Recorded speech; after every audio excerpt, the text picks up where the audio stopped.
So today what I would be interested in talking about is broadly this modern discourse on bhakti that we have, which has been a recurrent theme and it has consequences for both the political and social happenings in different parts of the country.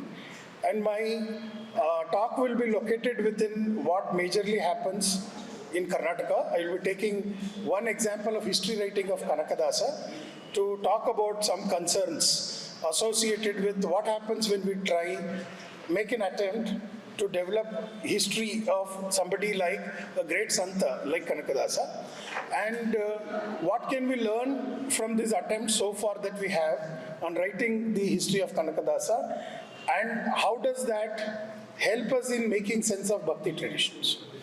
Now, so my claim is that the way Bhakti traditions look at the Santa Parampara and the Bhakti is radically different from the way the academic discourse or the modern discourse on Bhakti formulates the problems around Bhakti. So this is the background within which I would be focusing with one illustrating example of our issues with how difficult it is to write history. Therefore, what historiographic challenges that are being thrown, and how do we make sense of this kind of crisis that we run into when we want to write the history of Bhakti. So this is the broader framework within which I would be trying to deal with my presentation. One part of this work is published in Kannada. Chaitra is a journal where we publish. We are actually writing another part of the same work, continued part of it, and I have other collaborators. So this my entry to Bhakti began a few years back when one of my students, Meenakshi Navratna, started her PhD on Bhakti. So that is where my curiosity, etc. Otherwise, I knew Bhakti tradition as a Bhakta. I am very familiar from both I was grown up within the Haridasa milieu and also Veershaiva Lingayat milieu. Therefore, there are familiarity with vachanas as well as the kirtanas which come from the Haridasa tradition. But really, the reflection, academic reflection on history, and history as well as academic reflection on Bhakti began with Meenakshi's PhD work, and my colleague Ashwini has been involved in this work, and Rajaram Hegde actually started this work much before I jumped into this work. And we built on what Rajaram Hegde some years back began as his general reflections on what happens when we write the history of Kanakadasa. So these are my collaborators. Now if you look at the discourse on Bhakti, modern discourse on Bhakti, now today it is almost impossible to develop a comprehensive bibliography of the modern Bhakti tradition.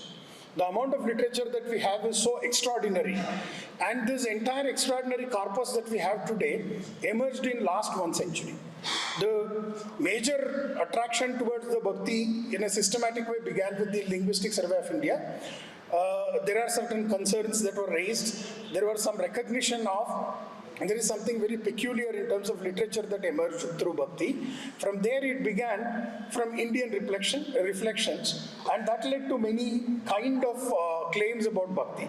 But one thing that we all recognize, that you travel throughout India, Bhakti, generally is described as an ubiquitous, pervasive phenomena, which is indeed true. Every corner of this country you travel, whether you travel in Northeast, West India, South India, wherever, Bhakti is very central. And any number of people would be engaging large number of rituals, singing culture, to a whole range of things around Bhakti. Therefore, it is an ubiquitous and a pervasive phenomena that we know. But there is also a dispute whether this Bhakti should be called as a tradition or it should be called as a movement. And there are interesting reasons, I will not dwell into it. There are great difficulty to label it as a movement. And there are good reasons to call it as a tradition. And there is very interesting discussion now which is emerging, how exactly people recognized it as a movement. So almost till about 1920s, nobody knew this idea of Bhakti as a movement. So first time it gets articulated with the work of Hazare Prasad Vivedi in a popular undergraduate textbook which was written in Hindi, Bhakti as Andolan. And it was actually derivative of this idea, Bhakti as some kind of a revolution which actually generates this storm of songs. So there is a recent book by Hawley labeled Storm of Songs. So Bhakti sort of is recognized with the songs as a very central part of the tradition. Now there is a lot of interesting debate. Is Bhakti one phenomena? or bhakti many? So many would argue, for example, there is no one bhakti, there are many bhaktis. Now, there are a lot of interesting controversies around it. That's not my concern, but I'm just trying to say this is how people discuss. And many now today agree that modern discourse of bhakti that today we discuss in academic circles is largely a Euro-American phenomenon. Now, this is not my claim. A large number of scholars have, whether it is Hole or Larson or anybody who talk about this new way of talking about bhakti which emerged a century back is fundamentally a Euro-American phenomenon, is something that the scholars recognize today. And there are many explanations that have been given. Why does bhakti came into being? There are specific historical moments within which you recognize that there is bhakti. You see first the emergence of texts. So you have something like Chandilya Bhakti Sutra, then Narada Bhakti Sutra, and then yesterday there was, Madam was discussing about, Nayanmaras and Alvas, and then from 10th, 11th century onwards, there is sudden kind of expansion of the Bhakti traditions throughout the country. So what made this kind of expansion to happen is a question that has been a central concern to a large number of people. For them, historically, so some people felt it is a lower caste rebellion, and some people have argued this is rebellion against discrimination and oppression within the Hindu religion. So many even argued that this is the fight against the organized and institutional religion, etc. These are the claims. Now, this is what, none of them are my claims. This is something that the academic discourse on bhakti deals with as a major problem. There are other 4 or 5 themes which could be summarized, many more, but these seem to be major preoccupation in larger discussions that you have. By not engaging with this discussion, it's very difficult to participate in the modern academic discourse of bhakti that we have today. Now, one of the most important thing about the modern discourse of bhakti is that it is dependent on, some kind of historical investigation of the bhakti. The history writing, specifically saying whether that particular person existed at a given space and time, when exactly he existed, how he existed, are there any evidences to his existence, this has been one of the central preoccupation of the modern bhakti discourse, irrespective of whether you look at it from the literary perspective, whether you look at from any other anthropological, sociological or any other perspective. History becomes very important. Therefore, historicization of bhakti is one of the central concerns without which the modern discourse of bhakti cannot even progress.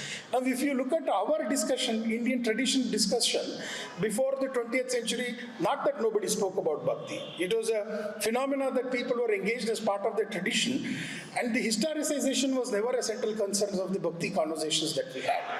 Okay, there were references to individuals who were historical people. There were references to the events which are historical, but they were never historicized in the way historians would actually try to look at it. This is something, a very striking issue. And we all know today that this is a debate within the historiography. The writing the history of the bhakti becomes very complex. Now, major discussion that we have today about, for example, how do you use oral narratives to write history? At least about 60% of this debate is located within the stories around bhakti. Now, this is something that we can't ignore. So, therefore, bhakti is one of the major contributors to certain fundamental, complicated problems of historiography. So, that is what is my focus that I wanted to talk about. But in the sense of what we consider as historical data today, now, bhakti actually is something that it simply escapes these concerns of historical data. It simply does not give us access of that kind of a historical data. Of course, there is some records, some kind of events, etc., but they are not sufficient enough to make into, some kind of a historiographic enterprise. There are certainly set of stories which are available. And one of the most important problems that large number of people in last 20 years are explaining, all the hypotheses that we have in making an account of bhakti does not explain what bhaktas do. Because fundamentally, bhakti is a phenomena that we are bothered about to make sense of what bhaktas are doing. Because, there are bhajans, there are songs, there are rituals, all kinds of things in different tradition, whether it is Chaitanya tradition, Goswami tradition, or whether it is Varkari tradition, whether it is Haridasa tradition, Bhagavata tradition, you name it in every corner of the country, whether it is Shiva Bhakti, Vishnu Bhakti, everywhere, they are full of either the, song culture and ritual. Their connection to ritual traditions are fundamentally important. How does does this explanation of rebellion, fight against the institutional religion, etc., account for what bhaktas do? So there is a crisis in the modern narration of the discourse of bhakti, that the explanations that we have been offering, as this is why bhakti came into being, does not seem to account for what bhakta really do. So this kind of a problem is becoming an increasing challenge to, whether they are Western scholars or Indian scholars, increasingly, all of them are finding it very difficult to account for, because at the end of the day, even today, bhakti thrives through whole range of ritual culture. Now, in the absence of ritual culture, it is very difficult to conceptualize bhakti. Yesterday, while there was discussion on Warkari Sampradaya, so there was this reference to everything boils down to that you have a deity and you have some things to do. Now, if you remove that, it is very difficult to conceptualize bhakti, in a visible manifestation that, we could think of. Therefore, historicizing this bhakti has become the central issue.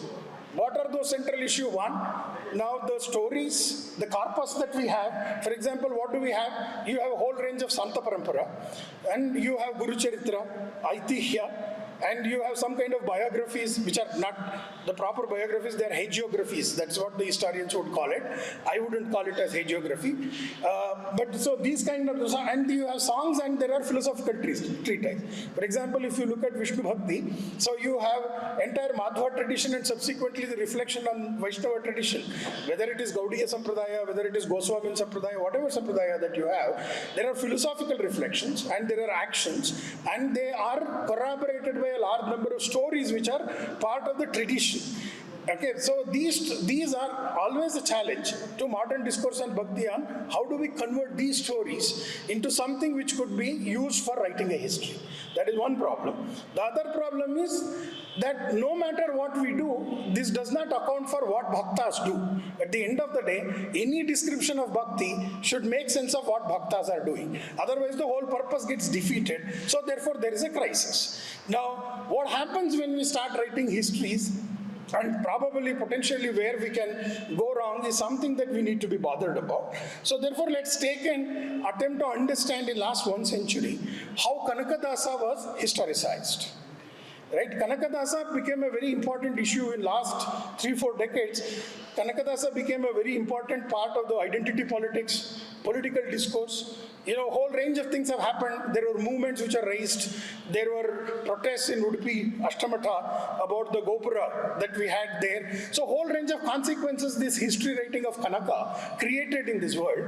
And let's look at what kind of history of Kanaka was possible and what was made, and where exactly is the problem that we can reflect upon.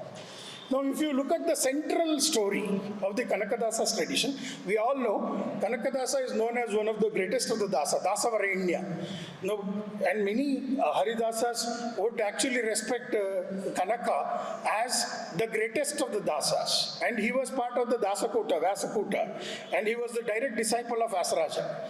The greatest of the, Haridasa tradition that we could imagine, greatest of the Yati that we could think of. So, one of the very important story that happens in the Ashtamata, specifically in Krishna temple, is that the story goes like this, which is also apparently is part of the records of the Udupi Matha, is that Kanakadasa goes there to have a darshan of Lord Sri Krishna, and he was not allowed inside the temple. Now, what happened? So Kanaka came out of the temple. He sat and he started offering, prayers to Lord Krishna. As a consequence, Lord Krishna from Garbhankana turned and created a window, which is even today known as Kanakana Kindi. Through which you can, from the outside itself, you can directly see Lord Krishna in the, Garbhankana that you have. This is the central story around which whole range of things have emerged in the history writing of the Kanakadasa. Now, so one of the important thing that recently picked up, so post 1940s, the stories began to emerge that this particular story which happened in Udupi is actually the story of showing the discrimination and oppression of the lower caste people in the Hindu religion, and it was talking about Brahminical hegemony, and it was actually, in a way, symbolic way, representing lower caste rebellion. There are many more complicated threads, but these are the broad threads around which we can begin our inquiry. Now look at the story. Now let's assume that all these hypotheses, the claims are true. So let's ask this question, who maintained this story? Now when people, Badiger and others, did the fieldwork, extensive fieldwork around some of these traditions, and very interestingly, they could not actually find the stories of Kanaka the way the Udupi Mata has preserved it, either in Kuruba tradition, Beda or Nayaka traditions, but they found it only within the Haridasa tradition. So as a consequence, one thing that you must say, this story of Kanaka and the Krishna turning is the story which is maintained by Haridasa tradition, which is allegedly a Brahminical tradition. So Brahmins maintained this story for more than 300, from 16th century onwards, apparently they have maintained this story. Now, if this were to be the case against Brahmin, why would Brahmins really maintain this story is something that is a puzzling question which is unanswered in the historical investigation. Very interestingly, this particular story, you get reference to Kanakadasa, who happens to be a Nayaka, Dandanayaka in the Vijayanagara army. You get all that references in the Vijayanagara history, but you don't get the story of what happened to Udupi temple in the Vijayanagara history part. So therefore, now, why is that? One first question is, why is that the Haridasa traditions and Brahmins maintain this story, despite the story is going to turn against the Brahmin community? Is one first puzzling question that will emerge. Second, now, in order to make this claim that it is lower caste rebellion, so he should be, put into some kind of lower caste. There is a dispute to which exact community that Kanaka belonged to. So one group would claim today, it's a predominant claim that Matas, a large number of Kuruba community Matas decide Kanaka as their guru. Therefore, Kanaka, many claim that Kanaka belongs to Kuruba community. But there are equally compelling arguments by other people who say Kanaka was a Beda, Kanaka was a Nayaka. There are much more that could be added to this diversity, but these are predominant claims. So therefore, he was one of the lower caste is something that very vaguely by around 1970s and 80s people have arrived at it. Now there is actually a very interesting discussion that happens in the history writing of Kanakadasa, that Kanakadasa is labeled as Shudradasa. So this story of Shudradasa was very important in building the historical narrative of Kanaka. But if you actually go back and start looking at, was Kanaka at any point in time, either outside the tradition or within the Haridasa tradition, ever labeled as Shudra? Now, till 1926, except for the couple of small articles which emerged in the Jai Karnataka magazine, as a general reflection by a couple of Madhava Brahmins, till then, there was never ever a single reference to say Kanaka was a Shudradasa. In fact, the whole idea of labeling him a Shudradasa begins as a phenomena which emerged in the mid-1920s. Before that, no habit of no other community nor within the Haridasa tradition, he was ever identified as Shudra. In fact, the whole story around Kanakadasa Shudratva emerges, then you have a lot of wings and flesh and, many things get emerged post 1930s. Before that, you actually don't even hear that kind of conversation. So somebody felt that he is a Shudradasa for whatever reason, and it came and it becomes a very important story in the modern history writing. But if you actually look at the corpus that historians use, whether the songs, the Guru Chaitra, and any other reference that you have, so one of the claim that you say, Bhaktarendare Kanakadasara. If there is an ideal Bhakta, who is that ideal Bhakta? It is Kanaka. So there is a beautiful movie of Bhakta Kanakadasa, if you see, there are a whole range of things which shows how Kanaka was a great Bhakta. How knowledgeable he was, how his understanding of the world and the tradition that he belonged to was superior. These were drawn from the different stories which existed, and he is also called Dasa Varenya. Varenya is such a top position, and who actually labels him Dasa Varenya? It is Purandara Dasa, who considered to be the biggest of the dasas that you could imagine. He calls Kanaka as Dasa Varenya. This is how tradition would describe, and modern history, for example, would talk about him as Shudra Dasa. So the people who are around him, who are contemporaries of Kanaka, would call him Dasa Varenya. So we are 400 years away from him and we call him Shudradasa. This actually tells us about the legitimacy of the kind of historical claim that we could actually have about it. Now, even more, to talk about the story of oppression, so we must know the historical document about the historical Kanaka that we have actually points us that he was a Dandanayaka in the Vijayanagara army. Now, if he were to be a Dandanayak, he's a commander, there are a lot of people, soldiers under him. He was participating in the war. He was rich. He accumulated a lot of wealth. He was the man. That essentially means he belonged to the ruling class. Certainly, there is no evidence to even whatsoever to talk about, to say that he belonged to an oppressed class. On the contrary, the historical evidence would suggest that he has built temples, he had given donations. So there are other kinds of interesting evidence which is actually very difficult to sort of reconcile with what historical narrative would say to talk about an oppressed, being called Kanaka.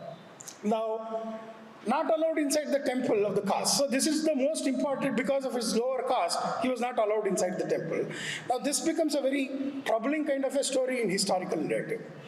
Now if you go to Udupi temple, any oral narrative, any experiential understanding of the Udupi temple that you would know, that except for the Archakas, no, not even Brahmins are allowed inside the Garbhankana of the Krishna temple. And all other people are allowed, irrespective of which community, because nobody is going to ask you which caste you belong to. Everybody has darshan from the same place where, whether you are a Brahmin, whether you are a Nayaka, whether you belong to any other community, you have the same access. So therefore the story of saying that somebody is not allowed because he belongs to X caste or Y caste, therefore he is not allowed, is a difficult claim based on both the oral narratives as well as the experiential understanding of the Krishna temple that we have. Second, now, for example, Kanakadasa's biography, if you look at it, he goes to so many temples, which are managed by Brahmins, right? And nowhere in any of these descriptions you would find that Kanaka was discriminated because of his caste. For example, there is one similar kind of instance which appeared to happen in Tirumalukuru Narsipura, T. Narsipura, where he goes and some disciples of Vyasarayas would say that, he belonged to some caste, therefore he should not be. Then Vyasaraja himself comes and takes him inside the matha. So therefore, there is not enough substantial proof to say that Kanaka was discriminated in all Brahmins' temple because he does not belong to the X or Y community. On the contrary, if you look at this story and if you want to buy it as a serious story, you have to say this is only limiting to Udupi temple alone. There also it is very difficult to substantiate. Of course, in Garbhankana, even Brahmins are not allowed. There are only specific people who have the rights to go and do certain business there, they will go. And there is another contrary story by the collections of the stories which are available in 1820s and 30s by Mongling. Bibliotheca Karnataka series. He had collected a lot of stories in different parts of Karnataka. There is a very interesting story about Kanakadasa where he recounts how Vyasaraja himself came and received him and took him to the worship of Kanaka. He took him and then the Mangalarati was given. So there is a beautiful story in the collection of the stories which are there. So now one of the problems the historiographers suffer would be among the two compelling stories, which story is the best story to pick? Becomes a problem. So if you take one story, consequences are very different. If you take another story, you run into another consequence. So in order to tell one particular kind of story, you have to eliminate other set of stories, becomes an inevitability in the history writing process. Right?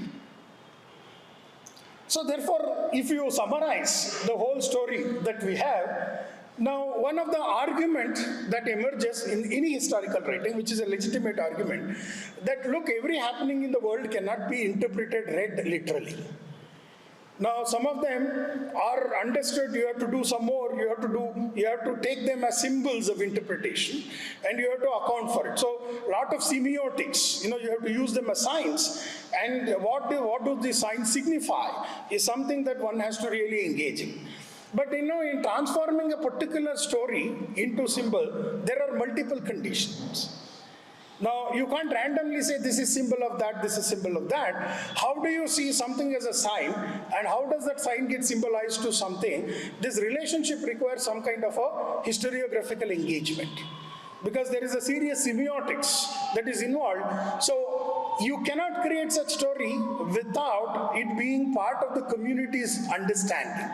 For example, when people, whether it is the Indians or the Westerners, when they read Veda, now one of the important key to Veda is how to actually make sense of the symbols that are associated with Veda is to go to Nirukta.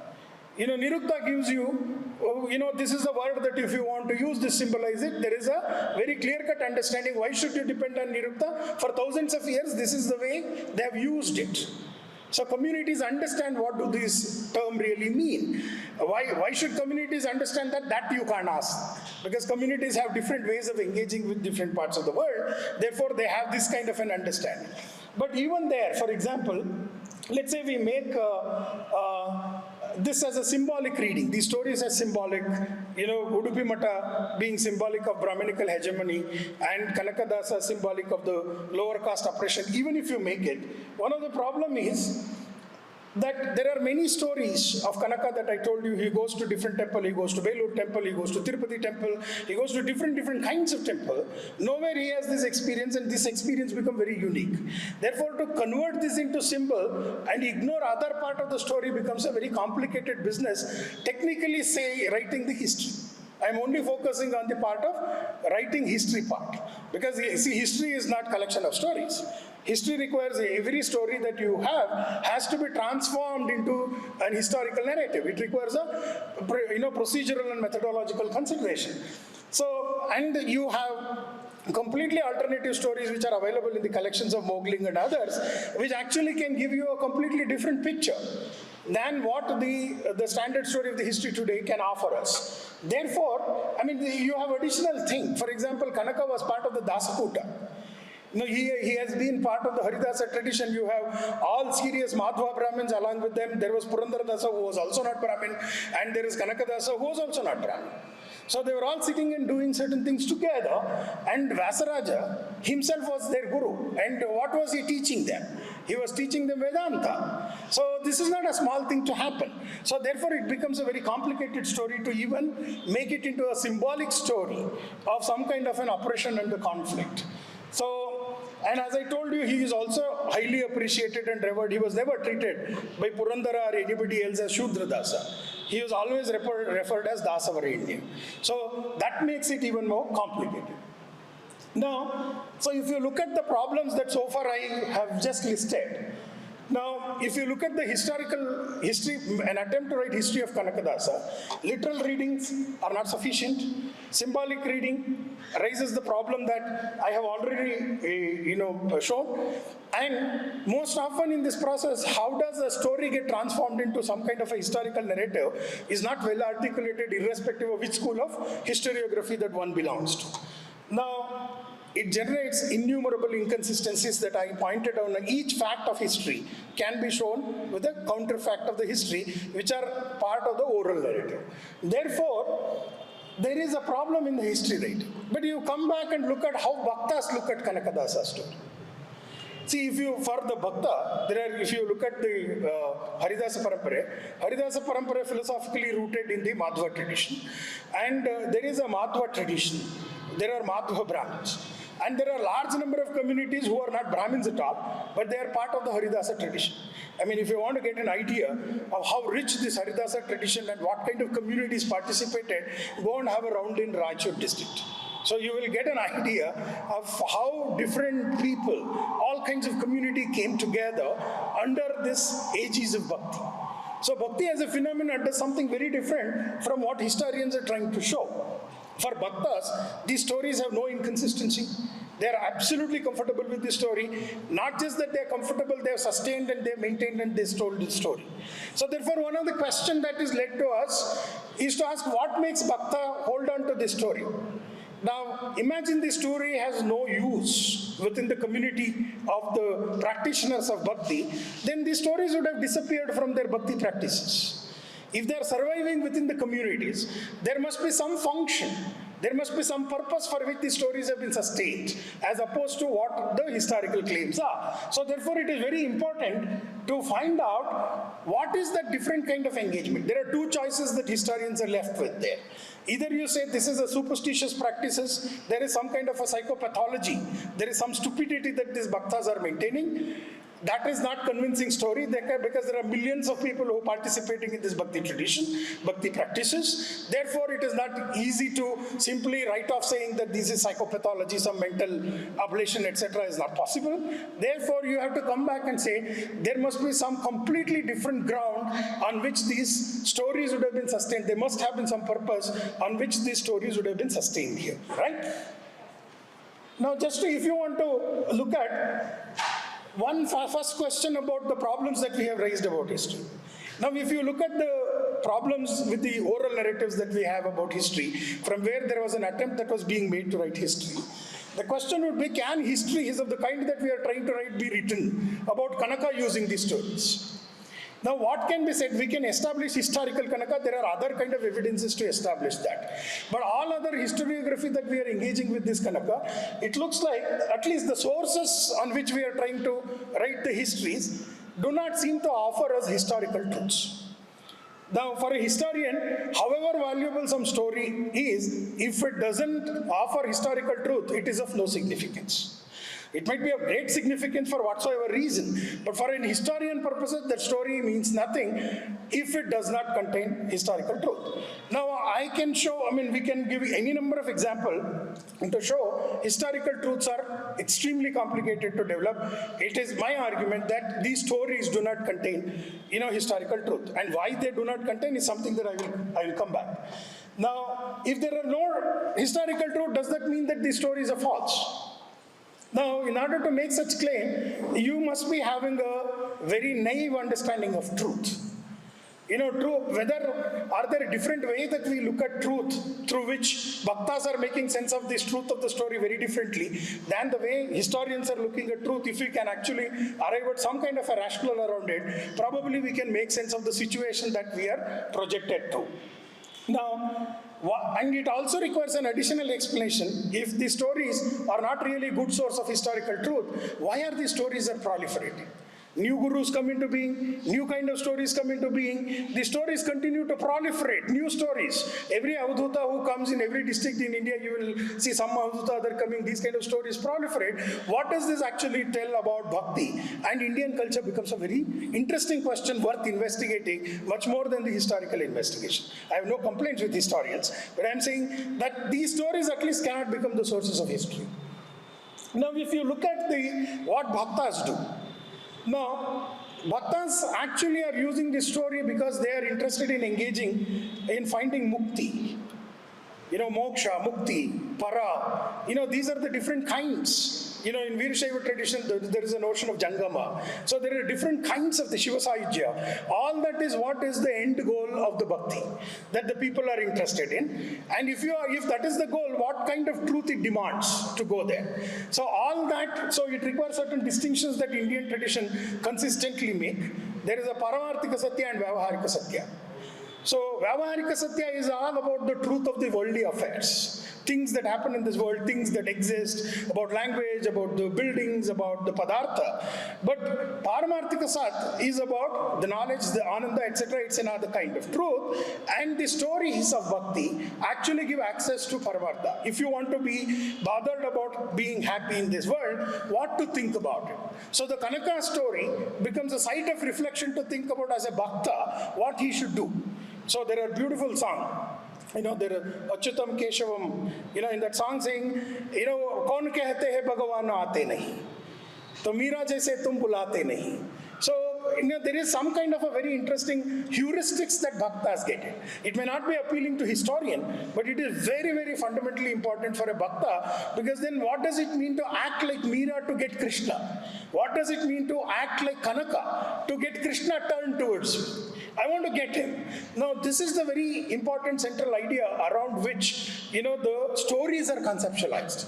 In this story, one of the most important things, the way Indian traditions formulate is, all that in the worldly can be quite disturbing. So Bhavabandhana, it could be dragging you, therefore, they would want to keep it at very minimal. And all that worldly references are simply to connect you to the reflections that you are supposed to do about your Ishtadevi, Ishtadevata, or whatever that you are interested in, whether it is Nirguna or Saguna, whatever that you wanted to do. Given that background, the stories are built in such a way that you engage in the reflection about Paramarthika Satya. And Paramarthika Satya is outside the realm of the historical truth. Historical truth is about Vyavaharika Satya. So any history is possible if your source is dealing with Vyavaharika Satya. And given that these stories are not about the Vyavaharika Satya, and they are more serious kind of a reflective enterprise for people to think about what one should do as a bhakta to attain something in this world, therefore, the purpose through which these stories were written are radically different. Now, if you look from that point of view, now there is something that, given the time limit, I wanted to sort of quickly wrap up and say, the entire Bhakti corpus that we have, set of songs, Guru Chaitra, different kinds of biographies that have been written, all kinds of memoirs have been written, all of them really become a very significant part of the corpus which help a bhakta to orient himself towards, Paramarthika Satya. If that is the case, there is the least presence of historical truth. Even if it is, there is no guarantee that you will be able to reclaim. So given that, using this corpus as a source of history writing would always lead to all kinds of complicated phenomena about historiography. Now, what happened in the early forms of the writing of the history, specifically of the Bhakti science in India, when Europeans came and started engaging with the histories of the sons in India, they also encountered this problem. This is not something that I am discovering today. This is something that the people have encountered while engaging with the history writing process. And what was their problem? They had an experience of writing the histories of their saints. And how did they write the histories of their saints? They wrote their histories of the saints because there were hagiographies available to them. And from hagiographies to historiography is a very important shift that they were trying to do, and they developed sophisticated historical procedure to engage with that. But interestingly, if you want to take that as a route to come and reflect about Santa Parampara in India and Bhakti traditions in India, you need to have something which is very similar to something called hagiography. And whether it is Guru Charitra, whether it is the Haridasa compositions or compositions on Vitala, none of them are even remotely comparable if you get into greater details of any of the hagiographic sources they are available. So many things that they found out. For example, there were miracles. There were debate within the European historians in 16th, 17th century. Protestants never thought that humans can do miracles. For Catholics, saints can do miracles. So there were a lot of disputes on how to deal with miracle, etc. So Protestants are the one who are engaging with how do we transform this miracle into some kind of symbolism. This becomes some kind of a prototype to reflect on largely, Bhakti historiography. As a consequence, when we actually run into writing historiography of Bhakti, we almost all the time run into inconsistencies. Because we are searching the sources of historical truth in Paramarthika Satya, which something is almost not possible to get.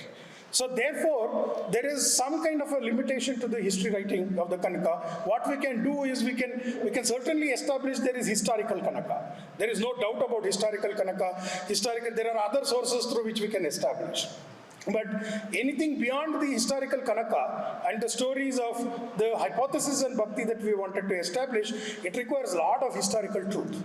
So therefore, historiography need to offer us methodology wherein how do we really cull out the historical truth from the stories that we have, and that we don't have. We haven't settled, though there is a lot of discussion about the oral narratives, hagiographies and all that, but that is not accessible to historiography as a method. So this is a challenge. Therefore, I think one of the very important thing, one of the most fascinating thing would be to look at what makes Bhakta engaging this ritual, what makes Bhakta engaging in producing these kind of stories? Why is that these kind of stories proliferate, sustain, they don't disappear? 800 years, 900 years, 600 years, 500 years, these stories continue to proliferate, develop, and every time there is a new guru, around new guru, such stories come into being. And instead of looking at this kind of stories as some kind of religious superstition, which they are not, it actually tells you more about the kind of engagement that Indian people are doing while they were reflecting on the Paramarthika, which is about, to put it in crude English language, it is reflection on happiness. Is something that they are very deeply engaged with, a particular kind of happiness, which is called Ananda, that they are engaged with. So there, I think I finish my case with some problems and discontents that we have about the historiography of Bhakti. With that, I will stop here. Thank you.